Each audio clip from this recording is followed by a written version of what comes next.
Welcome to the Solid Verbal. And now, Dan and Ty. Dan Rubenstein, welcome back to the show. As I understand it, you are still under the weather for like the 4th straight week, sir. How are you? Welcome back. I'm good. I'm sick forever. I have never been less healthy, but my emotional college football resolve has never been steelier. So I'm feeling okay. I haven't tasted anything. I haven't smelled anything in 5-6 days now, it feels like. I just took a bite out of ginger. Nothing. I was like, oh, this is spicy. Really? No flavor anything that my tongue could discern. So, we're working through it, Ty. Can't complain. If anything should happen to me, I will bequeath you my takes. You will be able to bring them further into the college football universe, but I'm going to make it. I feel pretty good. Excellent. Well, welcome back to you. Welcome back to the Verballer Hood on today's episode. You know the drill. We're going to react to some new polls that are out there, both in terms of the AP poll as well as our Verballer Top 12 poll. We're going to compare and contrast those. I know you have a lot to say on that subject. We are also going to play one of our favorite games. We actually have done something like this as a full episode, obviously in the off season. We will get to that in a little bit and dissect a little bit about what's going on in and around the world of college football. We're also going to do the early bird special like we've been doing the last couple weeks, where we preview a couple big games, in this case 3 big games ahead in week 4, give you a little bit more of a chance to get out in front of those. If you've got pick'em pools, if you've got bets, if you're just interested because you're a college football fan, we will, of course, take a browse around all of college football and tell you a little bit more about what is going on in the big old week 4 slate. In addition to some breaking news, which we will get through here momentarily. Yes, it is the reason for the season. If you are new here, hit follow, hit subscribe. If you are not new here, leave a star rating or a review. And if you are a super fan, head on out to verballers.com, VERBALLERS.com. That's where you can vote in the poll that we're going to talk about in just a little bit.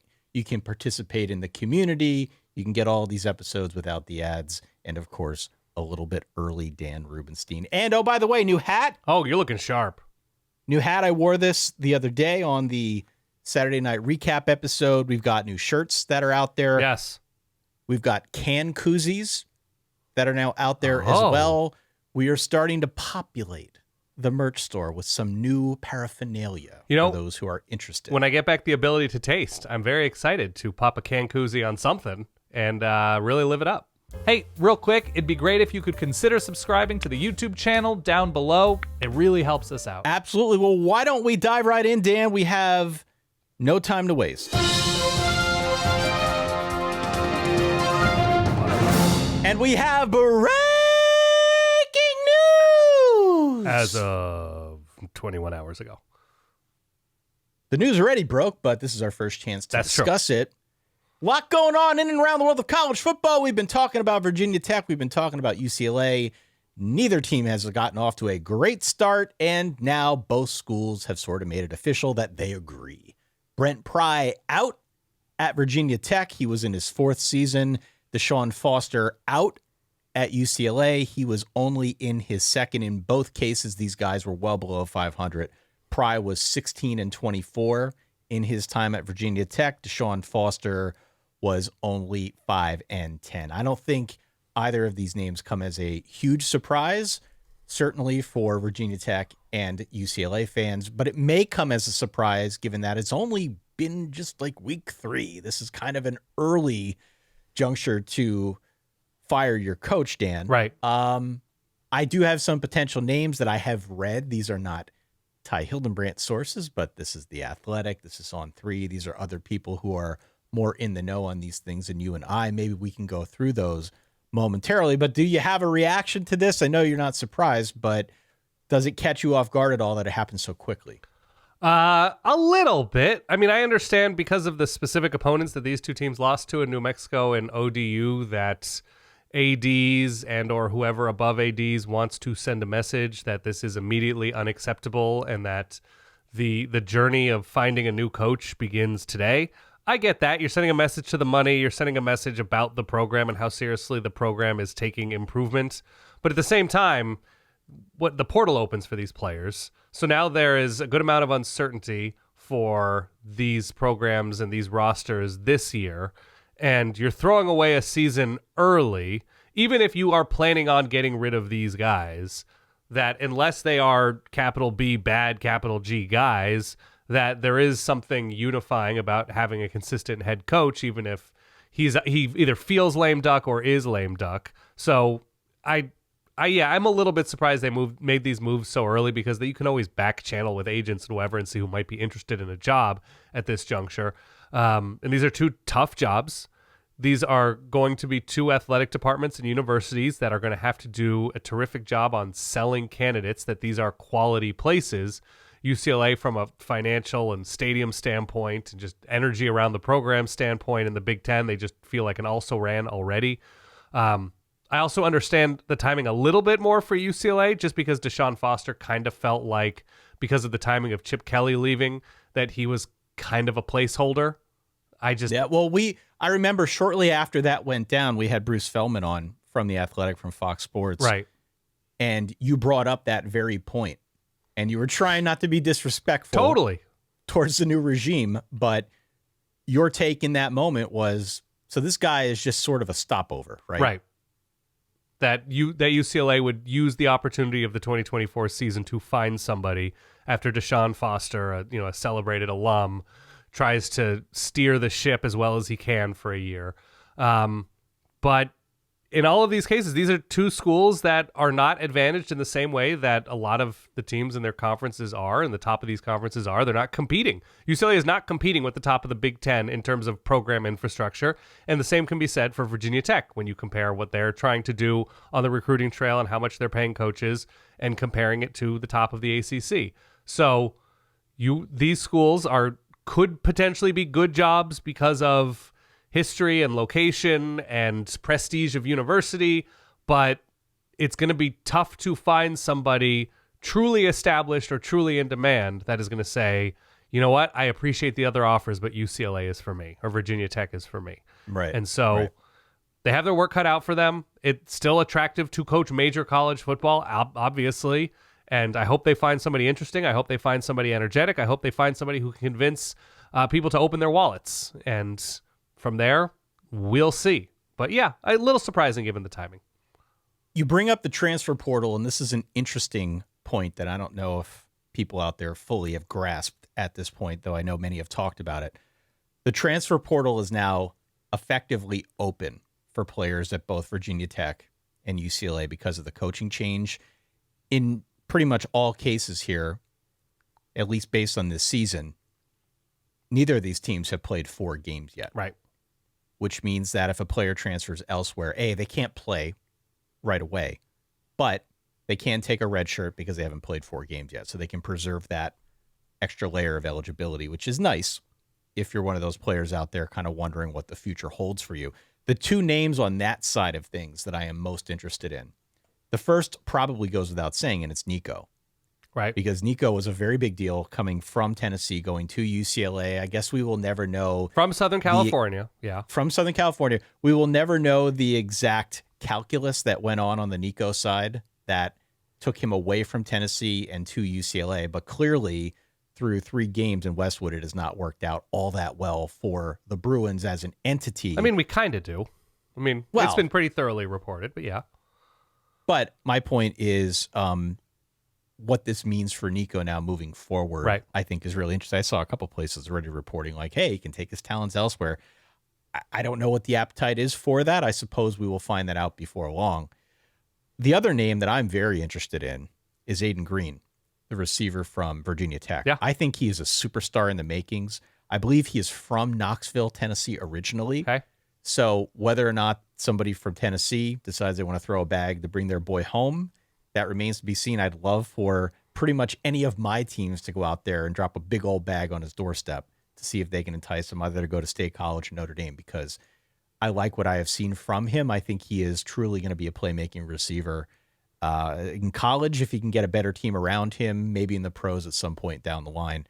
So 2 names in particular that I'm curious in. The other names, though, with respect to these stories, some of the ones that have been floated out there in the early going as potentials at Virginia Tech. Alex Golesh at USF, Ryan Silverfield at Memphis. Right. That connection Bobby already exists Chesney. with Fuente to Right. Virginia Tech. Yeah. Bobby Chesney Sure. at JMU, and Charles Huff over at Southern Miss. Oh, by the way, one big other one is Shane Beamer. Right. That I have seen kicked around. Now, I don't know if Virginia Tech's a better job than South Carolina. My hunch is no. But do any of those names do it for you?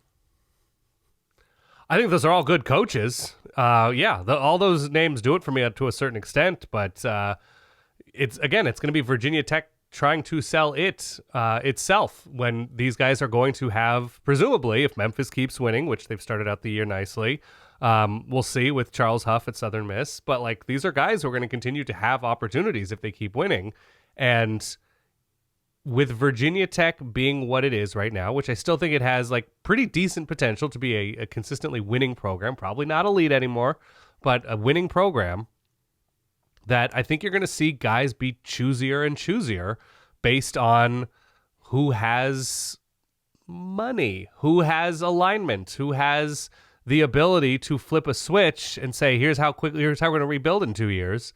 And Virginia Tech's case with how well it started with Justin Fuente and then went south, and that was largely of his doing, but the just program wasn't in a good place. And then with how it just hasn't gotten turned around under Brent Pry, there are going to be people who are going to say, I appreciate the opportunity, but I think I'm going to hold off for something a little bit more shiny at this point. What I will say about Beamer, Yeah. and I don't believe it will happen, Yeah. but if Shane Beamer fashions himself as a playoff coach, the pathway to get into that game, that first round game, is going to be way easier in Blacksburg than it is in Columbia. Yes and no. Just because of the competition. Well, there's competition in the ACC, and you're going to have to say, I believe that Virginia Tech can be good enough to be one of the best two teams in the ACC, 2 or 3 teams, which recent history suggests that's very much an uphill battle, no matter who the coach is. And in the SEC, you're going to get 4, 5, 6, depending on the size of the playoff. You can be the 5th best team in the SEC and get in as this playoff expands.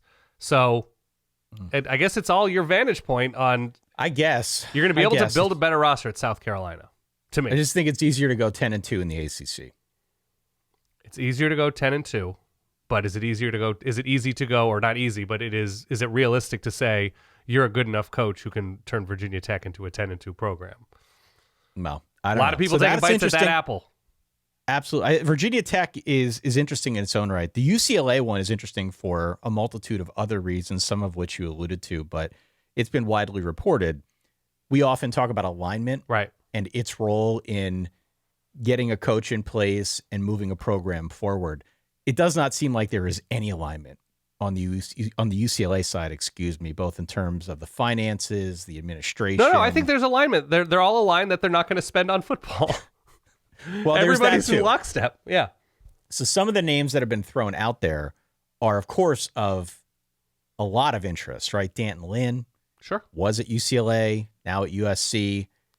Dave Aranda, I saw Bruce mention Dave Aranda because of his ties to Southern California. Kalani Satake at BYU.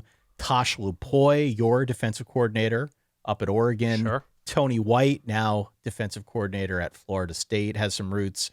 Spencer Danielson at Boise. Tommy Reese, his name coming up. Yeah, spent time in Southern California, yeah. Spent time there. I also did see Jed Fish. I don't know if I want to believe that always yet, there. But Jed Fish always finds a way to get his name in here. I don't know who the right name is at UCLA. I mean, it's got to be somebody who comes in and can energize the administration, I think, first and foremost, that they can build something. But UCLA is kind of in a bad spot right now, just holistically in terms of the football program. And I don't know if any of these guys really are going to have a clear and obvious path to make this much better in the short term. I mean, I would definitely, the first call I would make if I were UCLA would be Jonathan Smith to see if he's happy in the Midwest with his extensive West Coast roots and like recruiting familiarity on the West Coast and finding winning 3-star type guys to come to UCLA and build that program up slowly. Like, that would be a call I would make. Obviously, Michigan State is in a more advantaged position, it seems, from a financial standpoint and from a, there's not a ton of momentum in East Lansing, but it's certainly there's a lot more high profile about Michigan State even still than UCLA. So I'd make that call and see how happy he and his family are in the Midwest. But otherwise, that's obviously a list of reasonable names. For sure, that name or that list of names will be whittled down here over the next couple weeks. I'm sure we will do our best to keep you abreast of the situation. And being so, the coaching carousel has started up this early. My hunch is that there will be more to follow before long. There will be other programs that want to make the move. I think we knew at the end of last year it was kind of a limited field out there of places that were looking for new coaches. My hunch is that it's going to be a bigger one this season, and they might get off to an earlier start depending on how things go. So keep it right here. Yeah. Do our best to keep you abreast of the Ty's situation. not saying Gainesville real estate, but he's saying Gainesville real estate. Yeah. Let's reveal some polls, shall we? Let's. Ooh. Dan Rubenstein, we have a new AP Top 12, or Verballer Top 12, excuse me. Both new. And an AP Top 25. So, here is the lay of the land. There's not much movement in the top three, at least on the AP side. We've got Ohio State, Penn State, LSU. That remains in state. But Miami went up one. Georgia went up one. Oregon dropped a little despite the fact that they won. Yep. Florida State up a few to 7. Texas down 1 to 8. Illinois holding steady at 9. Texas A&M up 6 spots by virtue of their win over Penn State to number 10. I will not read through the entirety of this, but I will tell you that Ole Miss went up 4. Alabama went up 5. We also had Utah and Texas Tech, a game that we're going to talk about here in a little bit. Both of those schools up 4. The big loser, as you might expect, the Notre Dame Fighting Irish at 0-2. 0-2, Ty. 0-2, drops 16 spots, and they are still ranked. Yeah. At number 24. How do you feel about that? You've got much to say about this. How do you feel about it? I don't think they should be ranked. Okay. At 0-2. Yeah. Even though those games were close, and even though I do think that Notre Dame is still going to end up being a pretty good team at a minimum before the end of the season, I don't know how much precedent there is for an 0-2 team that played 2 quality opponents close, albeit very close, but not dropping out of the top 25, being so it was their first 2 games. Like, I would need to see at least one win before I'd want to keep you in the top 25. I don't even think I know I didn't have them in my Verballer top 12. I probably wouldn't have ranked them in the top 25. And again, I still think this is going to be a good team. They will have plenty of chances here before the end of the year to work their way back into this thing. But I don't know. That's a little too rich for my blood, even at 24. Sure. I would have dropped LSU a little bit after they scored 13 offensive points against Florida. Is that the number? I would have dropped LSU a little, not a lot. I don't consider Texas to be a top 10 team after yet another performance on offense that was less than impressive, especially through the air. I would have Georgia Tech higher because I just think what they've done, having those 2 wins, one on the road to open the season against a power conference opponent, a decent power conference opponent, whatever your opinion of Colorado is. I don't think they're horrible. And Georgia Tech beating Clemson, I think, is impressive. I think Clemson is quality, but I'm fine with them dropping out of this poll like by a considerable margin, right? They're 8th or 9th or 10th or something in others receiving votes. Fine with USC entering here. I'd probably have Vandy a little bit higher. Again, Virginia Tech's not good from a couple weeks ago. South Carolina's without Lenora Sellers. They emphatically took care of business in both of those games. So I would have Vandy a little bit higher just because we're comparing Vandy against teams who have played your Kent States and your Furmans and whatever. And so I like to reward teams for playing quality early on and measuring themselves against that quality.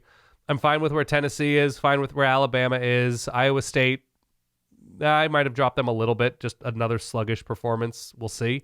And Notre Dame, it's just, at this point, inexcusable to have them in the top 25. If this poll is to gauge wins and losses and who you've played and putting that into a cocktail, the NA portion of Notre Dame's wins, like these are we're sort of celebrating the winningest winners who ever won. And Notre Dame is there because people thought in August they'd be better than they've looked so far. Their defense has been atrocious. Yes? No? Am I wrong in saying that? But you're making my case against preseason polls, by the way. No. I'm great with an August snapshot. Case. I'm great with an August snapshot that we just throw into a blender once we start seeing football. That's But all. people take that August snapshot and then they use it as the go-by for the remainder of their rankings throughout the month of September. Right. I think you got to be And loose I would with just it. prefer to not have that influence. By the way, this is exactly the reason why our Verballer Top 12 is superior to the AP poll, mind you. Of course. All right. And this is not just me saying it because I've got something to sell you, but I honestly believe it. There is a lot less regard for where teams were ranked last week. Exactly. And a lot more respect for which teams actually look the best. We celebrate a limber poll. We absolutely celebrate the limber poll. There's a lot of eye test here. Clearly, everybody's got their own formula for how they rank these teams.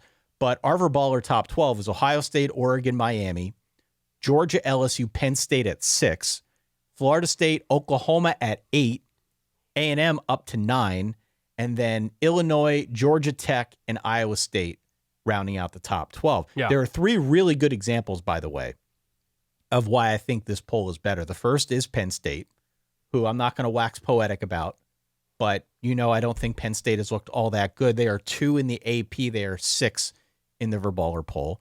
LSU, who you mentioned, Right. you might consider dropping a little bit. They're 3 in the AP poll. They dropped a spot. They're down to 5 in the Verballer poll. And Texas dropped entirely out of our poll. They would actually be 13th or 14th. I'd have to check the points.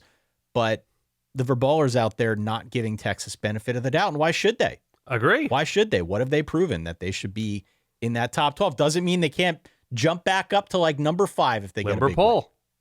There's no reason why they couldn't. Yeah. But more to the point, whether it's Texas, whether it's any of these other teams, whether it's Notre Dame, you got to show us something. Yeah. You got to show us something if you want to be ranked in any of these things. And I think that's fair. I think that's an entirely fair, defensible point of view. Yeah. I just like our dear friend Super Mario, right?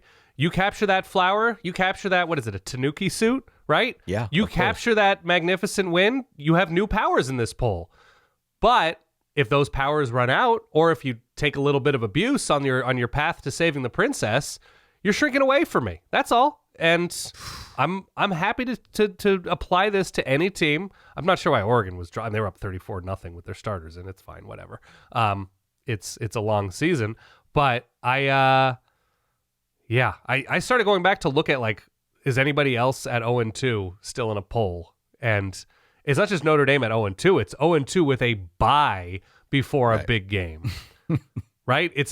Notre Dame is being treated like an elite loser here, and I'm just not here for it when teams are accomplishing something. And so Notre Dame can climb back in. I feel like they have a quality ceiling still, and if you want to say that they are good enough to be in this poll when they're 3-2, 4-2, 5-2, whatever, yeah, I'll look at the manner in which they win those games. Like, sure, Notre Dame's in the poll, but right now it's just gross and embarrassing to have them here. Write in solidverbal@gmail.com. You can also hit us up across social media on any of our channels. Let us know your thoughts on this poll. If you're watching on YouTube, leave us a comment. We would love to get your input on how these teams are stacking up right now. But as always, a little bit to react to here with respect to the AP, of course, with respect to the Verballer poll. You can vote every week at verballers.com, Dan. Yes. Okay. We have a segment that we are bringing somewhat out of retirement. As I said at the top, we have used this as one of our off-season themed episodes in the past. We did it last week when we talked through Dunzo or Not Dunzo. We're going to do it again this week. Yes. Play the sound, please, Dan. Oh my God, I can't wait. That's what pollsters or poll voters are saying about Notre Dame. I gotta have you in my top 20, my top 25. That's a poll without Notre Dame. We're calling this segment Con Air. Dan, of course, it is based around the 1997 thriller, a heartwarming tale featuring Academy Award winner Nicolas Cage, among others. It's a story of an ex-con trying to get home to be with his wife, to be with his daughter. It is a classic, to say the absolute bare minimum.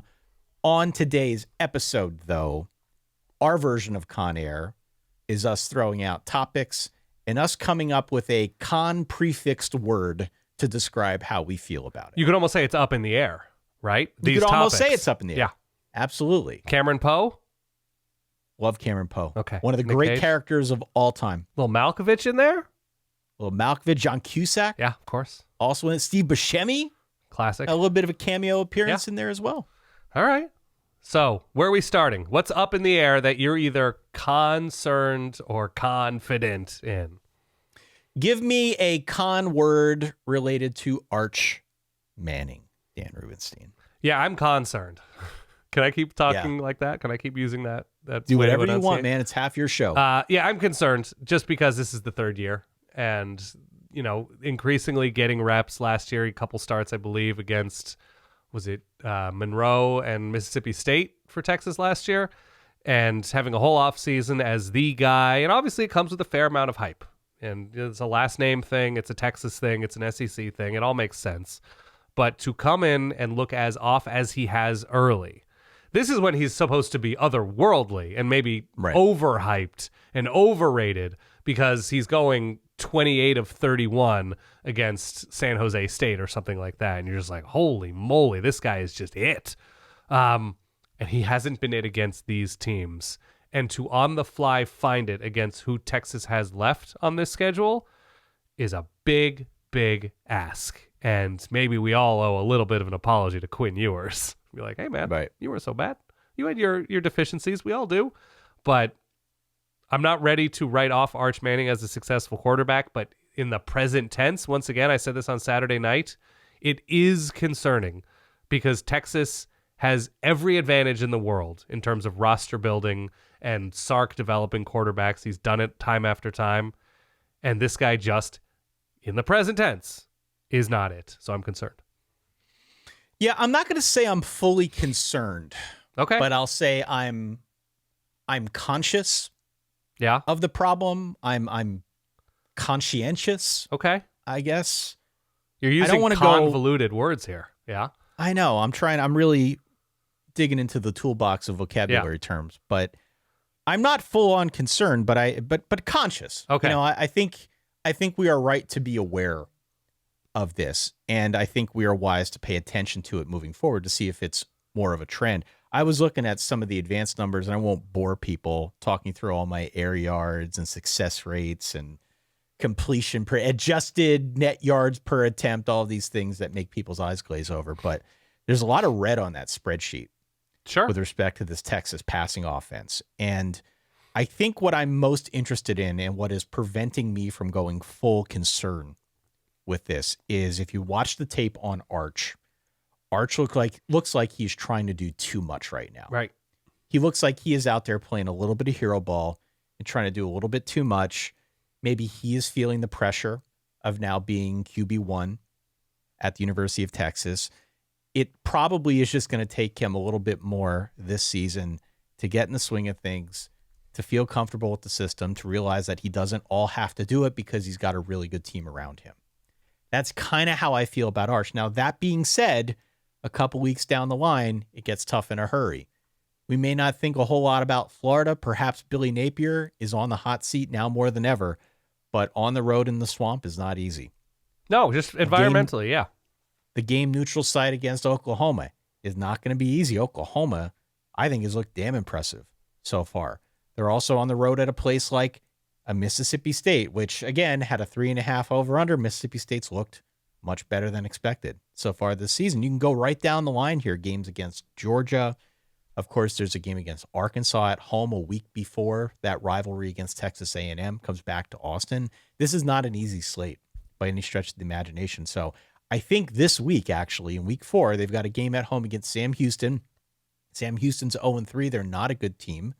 But this is an opportunity. A game like this is what I want to see when I want to see Arch Manning pop. Right. I think it's going to be games like this where he needs to get a little bit more confidence. Confidence. Yeah. That's right. Needs to build for the season ahead. After this week, they go on bye before things really heat up beginning of October as they get more into the throes of the SEC schedule. So this week, actually, for me, I think is going to be a pretty interesting tell for where things are at with Arch Manning. If he doesn't look good this week, knowing that there's a little bit of a getaway situation here with the bye on deck, then I'm going to be full-blown concerned. Okay. So you're to be continued on Arch Manning. You're not ready to reach. You may be better at this than me, but you're yes. not ready to reach a conclusion.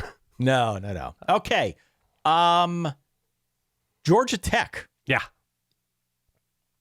Give me a con word for Georgia Tech. Oh, I'm confident. Yeah. I'm Why? not Why are you confident so necessarily. confident? Well, their schedule, they're winning close games. They are leaning on what they should be leaning on, and that is the expertise and enthusiasm and killer instinct of Haynes King and this offense. The defense is getting stops. The defense, while not perfect, while not stocked with NFL players, obvious NFL players in the moment, they're holding up their end of the bargain. And again, it's health. It's the schedule that's ideal. And I think there's a fire with which they play that has me confident that, again, health is the big thing, that confident in their ability to take care of business against teams that are built with quote-unquote better players, teams that are built with quote-unquote lesser players. I just think there is a culture in place that I am in awe of at the moment. I would say congratulatory, honestly. Sure. Or just congratulations Yeah. on the Georgia Tech side. I really like what we have seen so far. I mean, this is a gritty team. I believe you mentioned it at one of our episodes or one of our previous episodes talking about how Brent Key looks like he eats sawdust for breakfast. Yes. They have definitely embodied that spirit so far. And if you look around the ACC is gettable, man. It is gettable. Clemson is not what I thought, certainly not what I thought. Well, they already they beat were them, so gonna they don't be. even have to worry about that in the moment. Yeah. But I'm saying bigger picture, right? Yeah. As we've got this divisionless setup in most of these conferences, it's possible to beat a team and then end up in a rematch. If they played that game again today, I would again feel pretty good about where Georgia Tech's at. Sure. I think you have to, because there's a lot on the Clemson side that feels very much in flux. We also don't know, even though Florida State has looked incredible so far, we don't know if that will continue. There is definitely a body of work on the Miami side, even though they have looked really good so far this season. Yeah. Where we look at their team, we look at what they've done in the past under Mr. Mario Cristobal, and we say, okay, well, they have come up short in some of these big moments.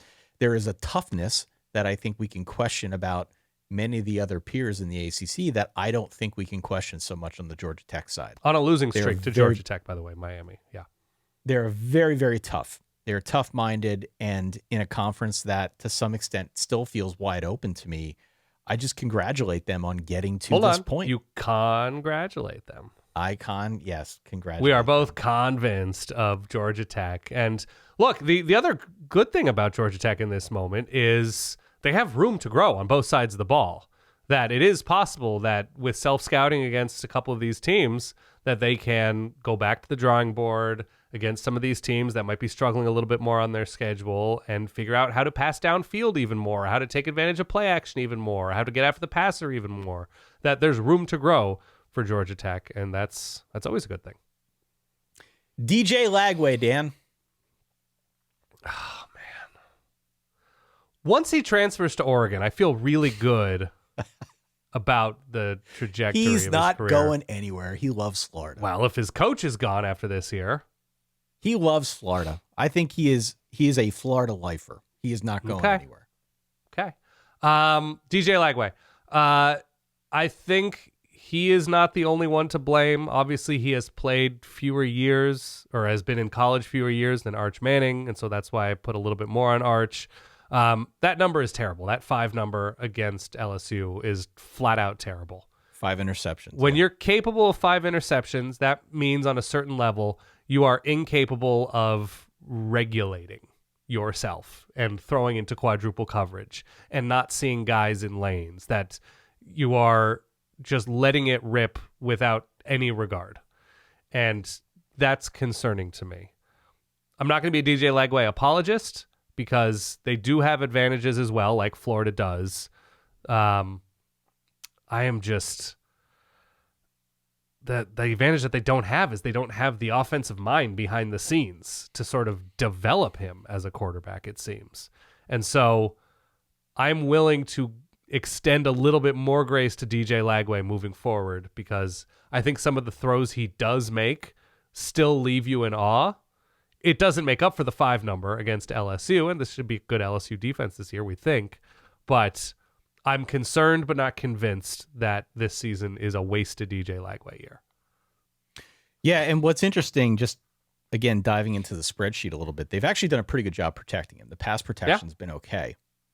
They haven't allowed a whole lot of pressure relative to the field, but there is, I think, a greater concern, bigger picture about the Florida program. Billy Napier still calling plays, which has definitely been a thorn in many sides in the Florida universe. And also, they have assembled so much more talent around him, especially out wide, that you would hope in the early going here, if Florida was going to take this big quantum leap forward, that they would find better ways to tap into that. Now, I know they're still banged up a little bit, but still, I would expect to see a little bit more against the likes of USF, even against the likes of LSU. Right. LSU has taken a big step forward on defense. I think we know that at this point in time. But in the past, this is not a defense that we have confused at all with a shutdown defense. And even if it is better than it was a year ago, there's still no excuse for 5 interceptions. But that's just way too much. By the way, sidebar, I don't know if this item is on your list, but I am convinced Brian Kelly needs a few real friends. A real confidant or something. We're going to talk about Brian Kelly next. Woo! I want to talk about Brian Kelly next. But on the Florida side of things, I also do get the sense, much like I described with Arch Manning, where DJ might be trying to do a little bit too much, where maybe the play calling isn't there to help support him. There is also a lot of red on this spreadsheet. This has not been an explosive offense at all so far this season. So they've got a lot of work to do. And if we bring it up with Texas, we have to bring it up with the Florida Gators. Agree. Because I think their schedule is harder. Like, they're on the road this week at Miami before going on by and then coming back home to play Texas, going on the road to play Texas A&M, getting Mississippi State at home, again, who has played well. They've also got Georgia, they've got Ole Miss, they've got Tennessee, and they close out the season against the Florida State Seminoles, who have been having their own renaissance so far this season. To be at this stage, 1-2 does not bode well for hitting any of your overs. Agree. I think that goes without saying. And it certainly does not bode well for a guy like a Billy Napier, who was already coaching for his job. So at a minimum, just with respect to the Florida season, I'm very concerned. Yeah. I don't even know what the con word is on the DJ Lagway thing. I am confident that he will stay at Florida, regardless of who the coach is. Sure. I'm sure Jed Fish will do a great job re-recruiting him to stay in Gainesville once he gets there. But right now, I think my concern is more about the Florida program and where it's headed, and certainly Billy Napier, than it is DJ Lagway. Okay, fair enough. LSU. Yeah. I bring up LSU not because they're not winning, but because of the offense, Dan. Yeah. What is the deal with the LSU offense? Is that a concerning thing to you at this point, or is it overblown?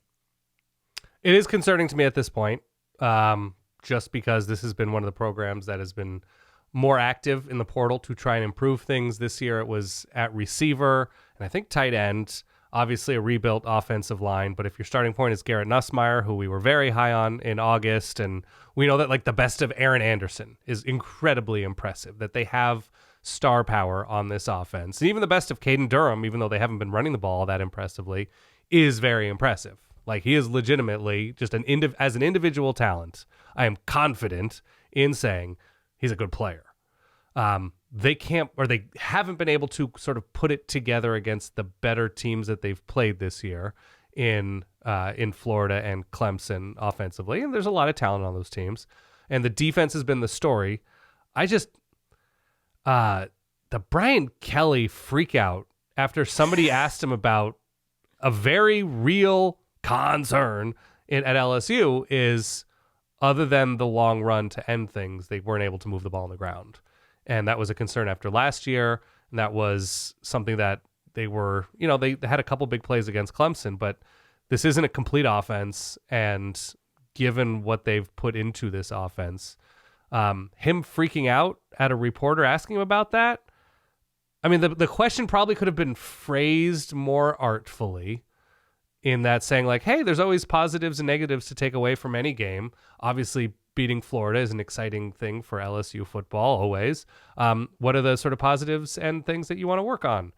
And he answered that question, not that question. He answered the question, which was like, are you concerned about the running situation? I'm paraphrasing here, in a way that like he's only watching the SEC network. Like he's only watching a PR TV show all the time that tells him how good he smells all the time, and didn't understand why coaches like Nick Saban and Kirby Smart come away from wins saying things like, we've got a lot to clean up. I'm not satisfied that we met our bar today. And Brian Kelly just was behind a podium with just zero ability to put anything in perspective and to talk about anything. And I understand after a game you're emotional, and I like the emotional aspect of these guys at the podium after these big close games or whatever. But zero ability to put anything in perspective was unfortunately kind of par for the course for this guy. Well, here's the thing. I am very fluent in BK. Yeah. But he's just so deeply unlikable all of the time. He really is. And here's the thing about him. He is the consummate politician. Sure. He has been a master over the years at not giving too much of anything away, which is why when you see some of these character breaks, like the one that we saw with him at the podium, that to me indicates this is a dude who's feeling the pressure. Yeah. And they're undefeated, and they're a top 5 team, and they've got games coming up that are clearly going to challenge their mettle, right? They're going to Ole Miss in a couple weeks. They're going to Alabama in week 11 as we get into the month of November, as that game is typically played. They've got a big home tilt in week 9 at the end of October when you're going to be away, actually, against Texas A&M. So there are going to be opportunities here for, I think, more pressure cookers in the SEC as ever.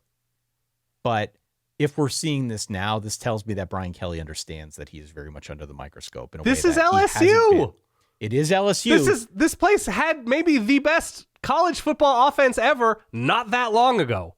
There is a bar It should be there. no great surprise that you're under the microscope. Yeah. But what this tells me when we see breaks in character like this from him especially, this tells me that he's feeling the heat. He is absolutely feeling the heat. I am not concerned about this. And the reason I'm not concerned about the offense is because I would much rather be asking the question about, hey, you're going to figure out the offense, than what the hell are we going to do about the defense? Because that's been the question the first couple years for BK. The defense has been a train wreck. This season, if we are to take anything away from what we have seen early against 2 at least quality opponents in Clemson and Florida, the defense has looked pretty good. Yeah. Defense has definitely held up its end of the bargain. So if you're telling me that you loaded up this offseason, you did everything you could to get better on offense, to surround your pro caliber quarterback with better skill talent, and just on the whole, get better on that side of the ball, give them a little bit more pop, I'm pretty confident that they will figure that out in due course. But Sure. Defensively, that was the biggest question coming into this thing. If they continue to play this well, you got to like where they're at. Because eventually they have to figure out the offensive side of the ball. There has to be more pop. They're the bizarro Notre Dame. Oh, God. They are, right? They're winning losable games, technically, I guess. I mean, the Florida game was, the interceptions help and everything, but they did not play well enough on offense to typically win against a quality team, if that's what we consider Florida to be. Notre Dame does not have Brian Kelly anymore. LSU very much does have Brian Kelly right now. And they're winning some games in not super exciting fashion, and Notre Dame's losing those games. So, yeah, there's a bizarro element to some of this. Final team here is Notre Dame, and it is the defense. Yeah. And yes, I'm very concerned about this defense. Al Golden had this defense playing at a very high level, and that goes without saying. And it had been a long slog to get the Notre Dame defense to this point, or to the point it was at. Sure. At the end of last season. Granted, some turnover, but still, I think a lot intact.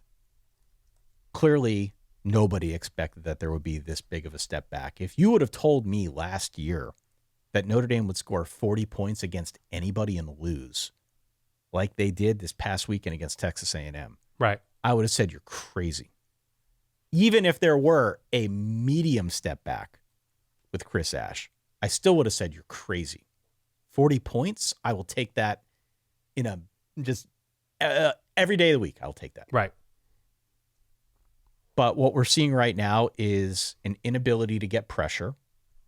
What we are seeing right now is miscommunication in the secondary. What we are seeing right now, I would say across the board, is a lot less discipline than I'm used to seeing. I don't think it's an issue of not having the talent. I think they have, by leaps and bounds, improved their talent on the defensive side of the football. Yeah. I think this is a scheme thing, and I think this is a Chris Ash thing. Okay. And so, Marcus Freeman got the question, are you going to consider making any changes and who's calling the plays on defense? He said no. He said what he had to say in that moment. But I'm curious to see how Freeman solves this problem, if he can solve this problem, because he's been good at doing that. Yeah. When he's had his back up against the wall, Marcus Freeman, I think, has done a pretty good job figuring out what these problems are and solving them in many cases in real time. Yeah. That was on display last year, especially on the offensive side of the ball where they had so many injuries along the line. They were good at kind of piecing that together on the fly. So I give him benefit of the doubt that he's got the talent in place and he's got the know-how to fix things quickly. But this has definitely been a concerning step back, and it is not a mirage, because we have seen them now against two quality opponents, and in both cases it's been more of the same, where there's been miscommunication. They cannot get pressure despite the fact that I think they've got really good talent in the front seven. This is a scheme thing, in my opinion. This is a Chris Ash thing, in my opinion, who, by the way, none of us were all that crazy about when they hired him. Urban Meyer was. But Urban Meyer can go pound sand, Dan, because I've been watching what Notre Dame's been doing these last two games, and it has not been that exciting. Okay, so whatever Urban thinks, forget it. That's out the window. This defense that was top 10 caliber the last couple seasons has taken a huge fall from grace here in the early part of the season. They got to make some kind of change to figure out a way forward with this, because if they want to make any serious run at the postseason, which, granted, right, feels like a bit of a stretch at this point, but who the hell knows, right? It's still very early. Notre Dame needs to show what it can do over these next 5 weeks. Otherwise, it's going to be game over. Yep. So they got to get it together in a hurry. And whether that's with or without Chris Ash as the one calling the plays and designing the schemes, I guess that remains to be seen. I'm just as shocked as anybody that Marcus Freeman has struggled with a coordinator hire, because he hasn't done that in like 2 weeks. So good to see that some things you can still count on. You scoundrel. Am I wrong? You are a scoundrel. Maybe No. I'm wrong by the end of the season. Look, we all have wonderful memories of the Gerard Parker era and Tommy Rees It's last Jared Parker, sir. Jared Gerard. We all have fond memories of that, obviously, and interviewing 44 candidates to be an offensive coordinator and landing on his friend. That's cool. It'll work out somehow, some way. I don't know, man. I'm confounded, let's say, on how this has gotten this bad this quickly, but it looks like a completely different defense right now, and not in a good way. Right. Okay. Fair enough. Write in again, solidverbal@gmail.com. Let us know your thoughts on these topics, other topics that maybe you are concerned about, confused about, confident in that we did not have a chance to address. We can come back to this segment at some point in the very near future. Why don't we bring this thing home, Dan? Early bird special. 3 big games. There are only 3 games between ranked teams in week 4. We're going to preview all of them here, give you a little bit of an early bird special. I've been playing different sounds to intro this segment. I think you've been nailing them. But I played our pick sound. Now I've been playing this one. I like the early bird special sounds. Why don't we start with this? High noon on Fox on Saturday in week 4. It is the Texas Tech Red Raiders. It is the Utah Utes. Utah is at home. They are a 3.5 point favorite. I would say, despite the fact that Texas Tech made a ton of headlines with what they did in the offseason, sort of been crickets so far during the season. That's probably had a lot to do with the opponents. Arkansas, Pine Bluff, Kent State, and Oregon State. They have beaten those teams by a combined 174-35. In terms of strength of schedule, it has been the easiest schedule in the country through 3 weeks. There's an Oregon State now? Oh, learn something every day. Yes, it is tough to take away too much from what Texas Tech has done so far, other than this is what a good team should be doing against this schedule. Other than that, And to be fair, it's not like Utah has played that much harder a slate. They're 120th in strength of schedule so far. They've beaten UCLA, Cal Poly, and Wyoming by a combined 137-25 margin. But struggled in that Wyoming game in the first half. They missed field goals, inconsistent going downfield. I don't think Devin Dampier has been a terrific quarterback downfield, which just makes him a Utah quarterback playing in a Utah just makes offense. him a Utah guy. That's right. So I'm a believer in this Utah team in this moment. I think the defense is for real, has behaved like a real defense. Certainly Texas Tech's defense is for real. Has behaved like a for real defense should. They've stopped the run incredibly well. I lean Utah in this just because it's at Utah and Rice Eccles is a dastardly place to play for everybody who summits the journey going up to that altitude in Salt Lake. So I like Utah a little bit more. I think they have the most proven element in this game, and that is the consistency on the coaching staff on defense. That is some of the star power on this defense. There's still questions about some personnel on this defense, but if I get Utah's defense at home, it's a direction I'm just going to lean if quarterback isn't in a disastrous place. And I don't think quarterback is in a disastrous place. We'll see what Devin Dampier looks like if he is forced to sort of explore a bunch of 3rd and 8s and 3rd and 11s. Right. Not typical of the Utah offensive experience, but that's TBD. Texas Tech on the road under Joey McGuire has been fine. They haven't been excellent. They haven't been incredible as underdogs or anything like that, but they haven't been terrible. So if you're giving me something TBD with Texas Tech and you're giving me something that I think is somewhat dependable in the Utah defense at home, I'm gonna actually take the points, but Utah wins this close. I think, let me tell you what I wrote down. I wrote down 23-21 Utah. I went back and forth 100 times on this game. And I didn't even mention too much about Texas Tech, which I will. Continue. This might be the game in week 4 that I'm least confident in. Okay. In terms of efficiency, both of these offenses right now are top 5 overall. Now, take it with a grain of salt. Consider competition. But these are opponent-adjusted numbers. Yeah. They've looked good. The offenses have been very good. They're 1 and 2 in success rates on the ground. Both have been able to run the football. There is a huge question here about how Utah is going to deal with Texas Tech's linebackers. Because what we have seen so far this season from Tech is the defensive front eating up space and allowing the next level to create the pressure, especially their transfers. Romello Height, David Bailey comes down from Stanford. Those guys are tied for the team lead in sacks, and they're getting a lot of the pressure. I don't think it's a mirage. I like the players. I like their coordinator, Sheil Wood, a lot. And I like this matchup. I think this is the matchup that decides a lot of the game because Utah should have one of the better offensive lines in the country. Right. This is going to be the chess match that ultimately determines this one. That's the big key for me on the Tech side. Finding a way with playmaking linebackers that can get pressure, who can maybe stop the run, at a minimum, cut off Devin Dampier from doing too much damage. Yeah, force passing downs. Yeah. If you can stop that on the ground, it's a different game on the Utah offensive side. Stop me if you've heard this one before. Yeah. Utah, not all that explosive offensively. Certainly not through the air. So for me, that is what I am watching.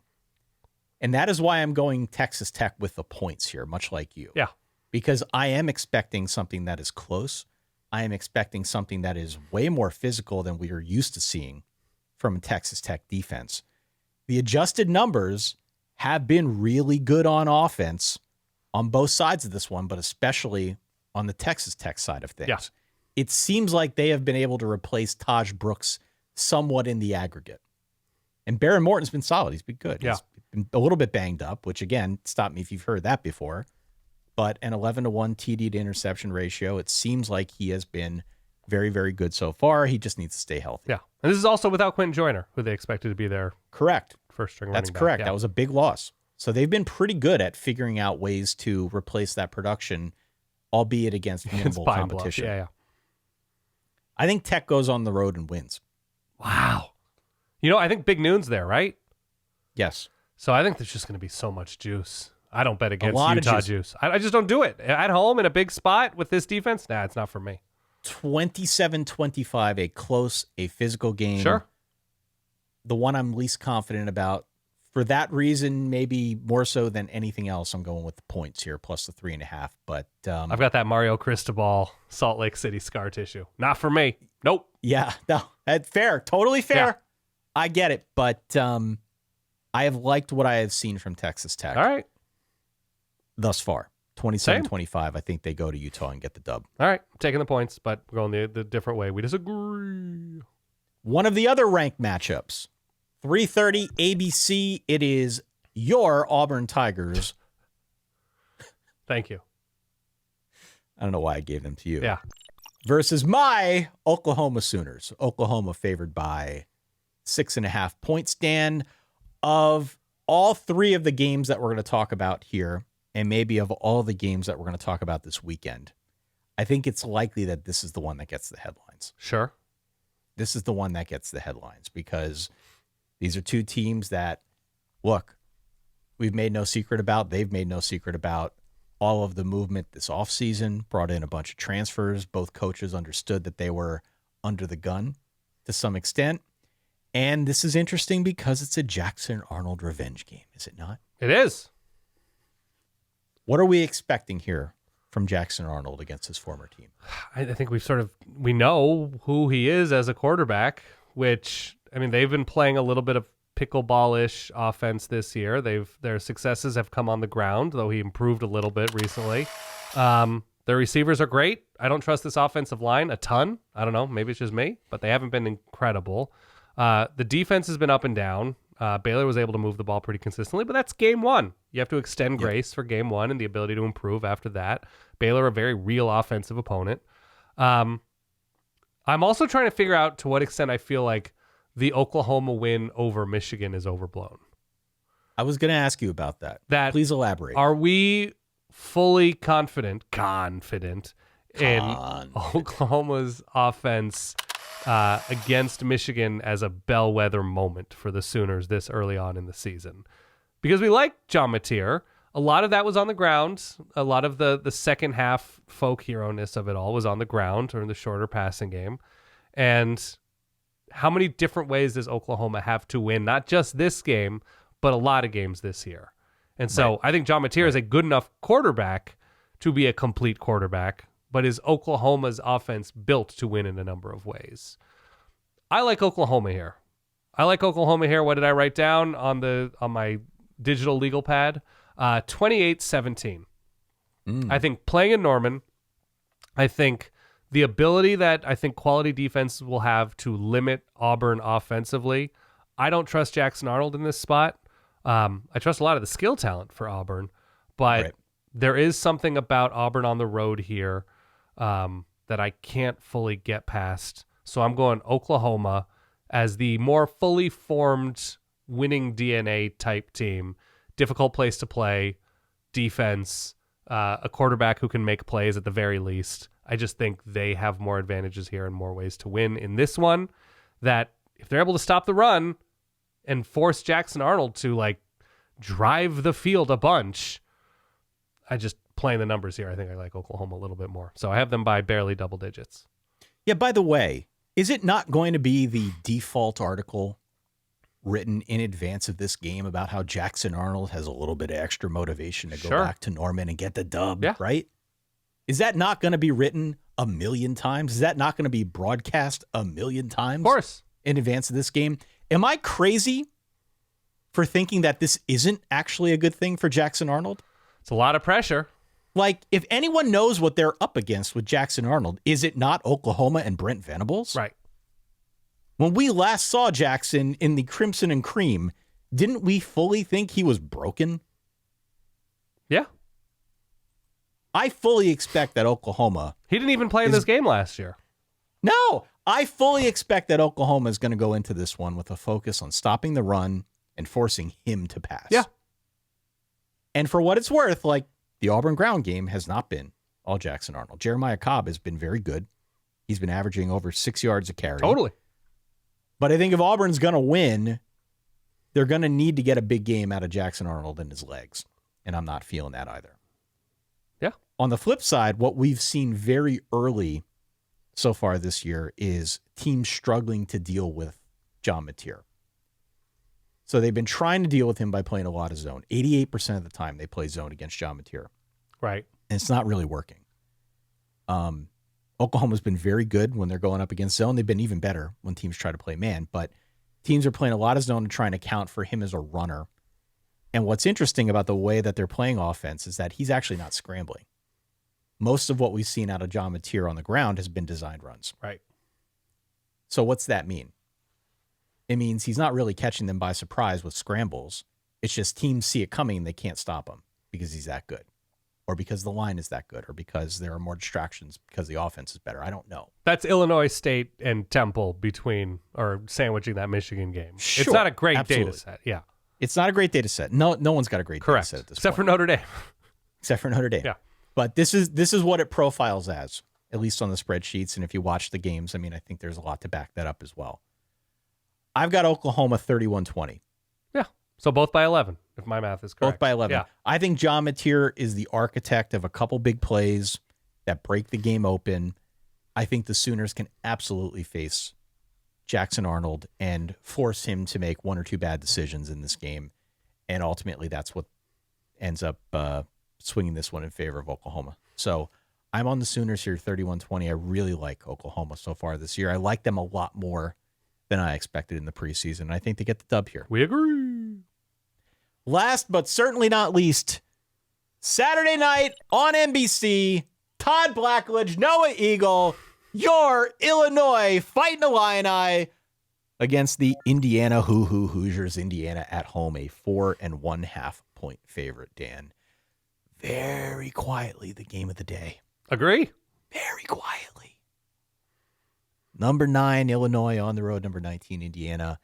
I called this one out back at the beginning of August, dog. I said this was potentially a play-in game for the playoff. Sure. Let me repeat something that may be obvious only to us. I don't know. Should be obvious to you if you're listening at home. These are two legitimately good teams. We think? I know. Okay. And that's a full stop moment. Okay. I get that we are not used to having this discussion about Illinois and Indiana, but that's just where we're at in the year of our Lord 2025. Okay. Illinois, Indiana, these are two good teams. That first half Both against of- Western Michigan get you going for Illinois? Shut up. Come on, make your hair on the Where's back my of your thing? neck stand Where's it up. at? Not talking about this. Yeah. Shut up. Ooh, spicy. I'm having a moment over here. Shut hey, up. ladies. Yeah. Both teams 3-0. Indiana's toughest opponent, it says here, Old Dominion back in week 1. Sure. Old Dominion recently beat Virginia Tech. Correct. Put Brent Pry Again. out of his misery, mind you. Yeah. Again, yes.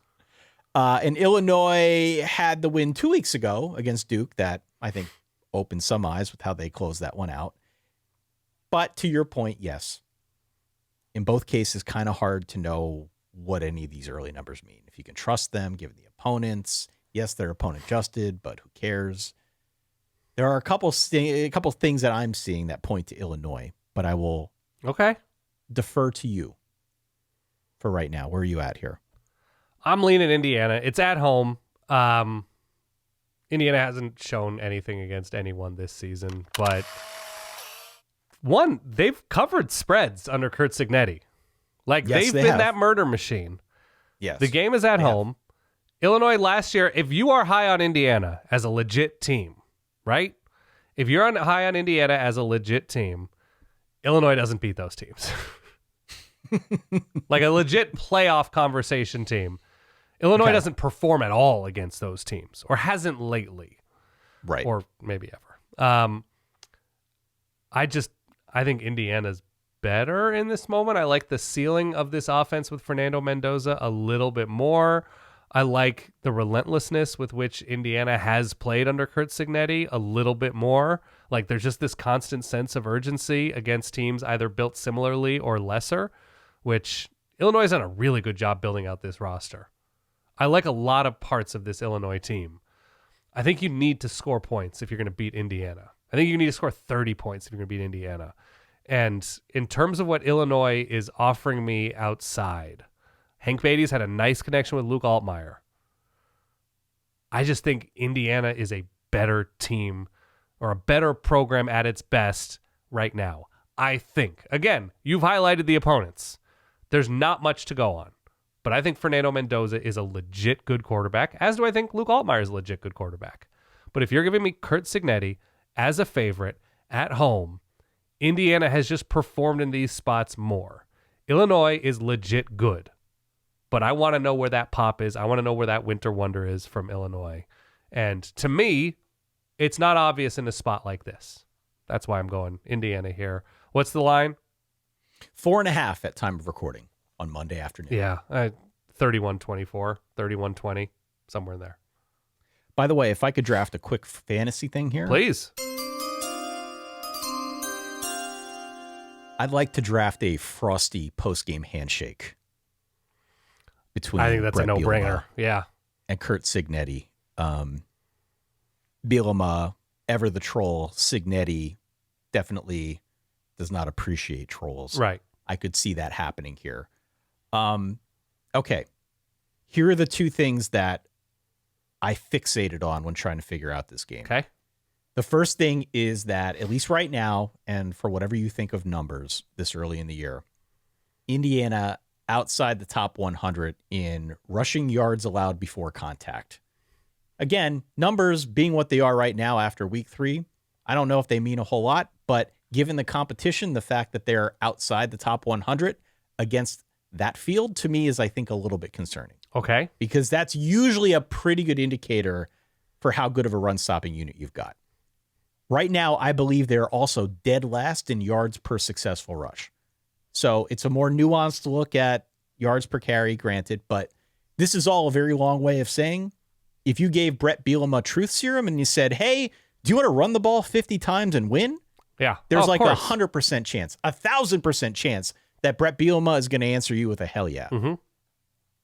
Hell yeah. That's his default mode. So I'm looking for a big game on the ground from Illinois in this one. Mix of Caden Fegan and Khalil Valentine and Luke Altmaier. They'll find some way somehow to make that work. But Illinois as a running team so far this year has been fine. I think this is one of those Bielema tendencies that we've seen in the past that we're going to see a lot in a big game here. Okay. If he can run it and win, he's going to want to do that. The second thing is that Indiana has not blitzed at all. In their first 3 games, they're not blitzing. They're getting pressure, maybe because of who they're playing. But they are not blitzing. When they're not converting the pressure into sacks, which I think is something that we might see on display in this Illinois game, we're finding that receivers have a little bit more tendency to get down the field and get open for longer completions. One way or another, whether they're blitzing or not in this game against Illinois, I think this is potentially something that works to the Illini's advantage. If you are getting pressure, especially against a guy like Luke Altmaier, you got to find ways to turn that into sacks. Otherwise, you give him a chance. He is definitely the kind of guy who can extend plays and work down the field. And they've got good enough receivers to work down the field and create some of those chunk plays. I think we're due. You mentioned Hank Beatty earlier. I think we are due for a game break by him out wide in one of those moments where maybe they get pressure on Altmaier. He extends the play. He finds a way to create something down the field. Those are the types of chunk plays that hurt Indiana in a game like this. Okay. Now, I have learned that you don't want to underestimate Curt Cignetti. And this is still, I think, a really good Indiana team, an Indiana team that I like a lot. I share your admiration for Fernando Mendoza. I love the guy. Yeah. I just don't think it clicks as well against a really good team in Illinois. I've got Illinois winning this one 31-24 on the road. Illinois winning it by what I said Indiana would win it by. Okay. So I like the very specific way in which we disagree. We do disagree. Okay. I also think Illinois is going to blitz the crap out of them in this game. And hope it looks like what Ohio State did last Yes. year. Okay. I think they're going to blitz the ever-loving crap out of Fernando Mendoza. Okay. I think that is the template here. They're going to try to run to win. They're going to get a couple big plays when everything else breaks down. and they're going to force Fernando Mendoza into some tough spots. Okay. 31-24. We disagree. Okay. Fair enough. So real quick, if you are listening to this bright and early on a Tuesday morning, you're wondering what is in store for you in week 4. Yeah, what do we got? Friday night game, Iowa at Rutgers. Great. Don't know if that's how you want to spend your Friday night, but if you do, Backup plan. if you are a Big Ten sadist and you want to watch this and spend your Friday night doing this, Rutgers is a 2.5-point home dog. Got a couple other interesting games throughout the course of the week, and it's spread out really well. I'm struggling with what the window of opportunity is going to be this week. Okay. Got the Iron Skillet game, SMU against TCU, early in the day on Saturday. You also got Arkansas-Memphis going on at the same time. I think that could be a fun game. At 3:30, it's Michigan at Nebraska. We will absolutely need to preview that one on the Thursday episode. Yes. That's a big game. Tulane at Ole Miss could be interesting. NC State at Duke is very quietly, I think, a great game. That one's at 4 o'clock. Yep. Also in that mid-afternoon window, you've got your Oregon Ducks, a 35-point favorite at home in the Platypus Cup against Oregon State. We've got North Carolina on the road, about a touchdown dog against UCF, which I don't know if I fully get that, but okay. And JMU versus Liberty, which probably isn't as big a game as it once looked to be, given the fact that Liberty's already dropped 2, but Correct. It's a big one for JMU. They're about a 10-point road favorite. At night, we've got some bangers. Hopefully. All right. Hopefully. We've got some looks like bangers 3 weeks ago, week 4 nighttime. So I just mentioned the Indiana-Illinois game. We've also got South Carolina against Mizzou. It looks like Lenoris is going to be out. Good. He's out. Okay. I am interpreting as much given the fact that Mizzou right now is about a 2-touchdown favorite. Right. That's true. Florida against Miami, in-state rivalry. Miami favored by 7.5 right now. That's at night. Arizona State at Baylor. Baylor is favored by 3. Kind of makes sense. Last time we saw Arizona State on the road. Yeah. Also got the Apple Cup. Wazoo a 21-point home dog. And a game that is going to fly under the radar. Yeah. BYU traveling cross-country to square off against ECU. Ooh. ECU can score. That's true. 7.5-point home dog? I'm looking at it. And then a nightcap, Wyoming against Colorado. Makes sense. Don't know what to make of Colorado, but Colorado a 12.5-point home favorite. And then at 11 p.m. Eastern time, yeah, Michigan State on the road at USC. USC favored by about 17 points. Gotta get that Sky Rizzy money that late, Ty. Gotta get that money. Michigan State, USC. Local time, 11 p.m. kick for Michigan State fans. Well, local time for Michigan State fans, I guess, would be what? A 10 p.m. Oh, excuse me, 10 p.m. kick. 11 p.m. Eastern. 10 p.m. local kick. Body clocks are going to be a little bit tired. That's usually past my bedtime, man. So that means they're not home until Sunday, midday, something like that. Right. I got to see what Michigan... Does Michigan State have a bye the following week? I have no idea. I'll take a look, but man, what an unfortunate reality that... Man, we're going to be doing our live stream. They're going to be done with the first quarter in that one. It's like a Hawaii game. Oh, man. Michigan State does have a bye, thankfully. Thank God. They travel to Nebraska on October 4th. Oof. It's terrible. Anyway, it's a good week of games. Good week of games. It's a really good week sure. of games. I would encourage people now, if you're doing some advanced planning, if you've got to figure out a date night, figure it out this week because week 5 is going to be crazy. Yeah. Of course, week 5, we're also going to be up at Penn State, Oregon. We did find a way into the stadium. That's after good. They rejected our credentials. Yeah. But we have good tickets into the stadium. We will talk about that in due course. But that's going to be a banger of a week. There are a bunch of huge games in week 5. So make sure that you get the date night out of the way in advance. Make sure that you plan accordingly this week. We will help you every step of the way. Window of opportunity coming your way on Thursday, as well as a broader look in and around the world of college football. Don't forget, if you are doing a little bit of advanced planning, set a reminder, drink some coffee. Yeah. Join us on our midnight live stream as we recap all of week 4. We will talk about that a little bit more on the Thursday app. But The stream's been a ton of fun, albeit a little bit tired, and you a little bit sick on all of them so far. Correct. But it's fun to go back through and talk about all things that transpired in the world of college football. Have you fully shifted to Penn State now? No. Okay. No. Is there a point where you might? With the way Penn State's looked, no, not I had a yet. good second half last week. I don't know, man. I'm just not there Okay. yet. I don't really know what I'm seeing. Ty, here. they win games. They end up in the right column of a box They play score. defense too, don't they? They do play defense. This is how I know I'm getting old. I'm starting to fixate on defense. Yep. It does win championships. They were not wrong about that. They're not wrong. Mario Craver has gotten so much exercise this week. Write in solidverbal@gmail.com. Do check us out at verballers.com if you're interested in supporting what Dan and I do. Of course, not only can you vote in the Verballer Top 12 poll, but also we have a Run the Board Pick'em game that is ongoing. We will talk about the weekly prize when we do our Thursday episode, but we have a record number of people who have signed up to be part of Run the Board. Again, if you finish in the top 5 at the end of the year, you get to be on our board of trustees. The games that you will be picking, though, in week 4 are most of the ones that we described here. In addition, you've also got, I did mention Arkansas, Memphis. Yep. I did mention Tulane, Ole Miss. I did mention UNC against UCF. All of the games that we discussed here. All of them. 12 games on the slate. You get to pick all of them against the spread. If you finish in first, you'd qualify for a great prize. You got to be one of our paying certified or premium Verballers in order to qualify for it. But if you are one of them, we will talk about that prize in the Thursday episode. Run the Board is the name of the game. We should give away the new iSlide Ty Hildenbrandt flip-flops that we're developing for the Solid Verbal store. You know, if one of your teams isn't looking so hot.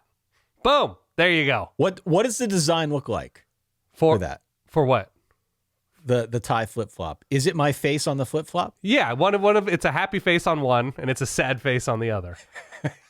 It's a man for all seasons, Ty Hildenbrandt. Nobody would buy that. Nobody wants Oh, that. I would absolutely pay a premium for that. No, you wouldn't. Of course I would. You would buy that Conversation starter, Ty. with my feet on it. Or Not with my your face feet. on your feet. I mean, your feet, it's a limitless potential profit-wise. My face on your feet. Yeah, of course. Nobody would buy that. The Ty Hildenbrandt flip-flops? You can right now buy the hat. Yeah, you We can. do have It looks koozies beautiful. out there. We made the koozies. Yeah. We got some new shirts. We got one new shirt now at time of recording. And we've got some other ones that are in the Yeah, queue. we'll have 2 shirts So, this week. Yeah. yeah, by the time we get to the Thursday episode, we will talk a lot more exhaustively about that. We'll also put it in the newsletter, all that stuff, if you're interested. But Definitely. for now, anyway, some of the hats have started to go. You can get this hat in black and blue in addition to the white. And the shirts are a lot of fun. I don't want to spoil the surprise. We'll talk more about that in the next episode. Dan Rubenstein, feel better, okay? We I'm need you trying. at full optimal capacity in time for week 4. Trying. For that guy over there, sick Dan Rubenstein. For myself, Ty Hildebrand, we'll talk to y'all soon. In the meantime, stay solid. Peace.